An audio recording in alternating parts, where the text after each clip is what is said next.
सर्व महाराष्ट्र केसरी 40 महाराष्ट्र केसरी करारामध्ये आहेत. त्याच्यासोबत सुंदरराव पाटील आहेत. काय सांगा ही काय भूमिका आहे? 2-3 वर्ष झालं महाराष्ट्रामध्ये 2 महाराष्ट्र केसरी स्पर्धा होत होत्या. म्हणून मी गेल्या वर्षी म्हणजे मी एकट्यानं सांगली जिल्हाधिकारी कार्यालयासमोर बसून एक दिवसाचं उपोषण केलं. मुख्यमंत्री क्रीडा मंत्र्यांना निवेदन दिलं की या 2 महाराष्ट्र केसरी होत आहेत. 60 वर्षाच्या परंपरेला कुठेतरी गालबोट लागतोय आणि तो थांबला पाहिजे आमच्या क्षेत्रासाठी, म्हणून मी निवेदन केलं. पण त्याच्यावर काही तोडगा निघाला नाही. आज खरं मीडियाच्या माध्यमातून आम्हाला समोर कुस्ती स्पर्धाही जाहीर झाल्या. ह्या वर्षी 4 महाराष्ट्र केसरी स्पर्धा महाराष्ट्रामध्ये पार पडली. खरं तर ही आमच्या कुस्ती क्षेत्रासाठी लाजिरवाणी गोष्ट आहे.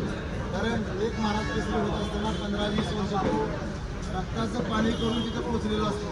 तिथं पोचणारे दरवर्षी 100-150 पैलवान असतात. त्यातला एक महाराष्ट्र केसरी होतो. तर खरोखर अतिशय कष्टानं मिळवलेल्या गतीची हेळसांड चालू आहे. खरं तर हे हेळसांड थांबवण्याचं काम सरकारचं आहे असं आम्हाला सर्व महाराष्ट्र केसरी वाटतं. कारण सरकार आज आम्हाला पेन्शन देते, सरकारी नोकरीमध्ये आरक्षण देते. विद्यार्थ्यांना जे परीक्षेमध्ये उत्तीर्ण होण्यासाठी जे 5 मार्क आहेत हेही सरकार देते. पण गेली 3-4 वर्ष झालं कुठला अधिकृत आणि कुठला अनधिकृत ते सरकारला तर समजणं झाले, पण आम्हाला पहिल्यांदा नाही समजणं झाले कुठला अधिकृत आणि कुठला अनधिकृत. तुमची खरं तर तुम्ही आता खासदार जाधव यांना अभिवादन करणार आहात आणि त्यानंतर पुढची भूमिका काय असेल? आज पहिल्यांदा आम्ही अभिवादन करून आज मुंबईच्या दिशेनं सर्व महाराष्ट्र केसरी रवाना होत आहे.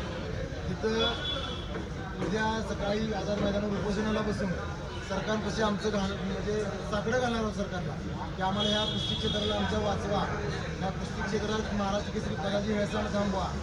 तर त्यावर तोडगा जर नाही निघाला तर जवळजवळ 40 महाराष्ट्र केसरी 15 हिंद केसरी ह्या आम्हाला त्या सरकारनंच त्यांच्या जागा दिलेल्या आहेत की आम्ही सरकारला जमा करू. आणि ह्या गतीचा मान सन्मान राखणं हे सरकारचं काम. त्या ठिकाणी एकच महाराष्ट्र केसरी स्पर्धा होण्यासाठी आता हे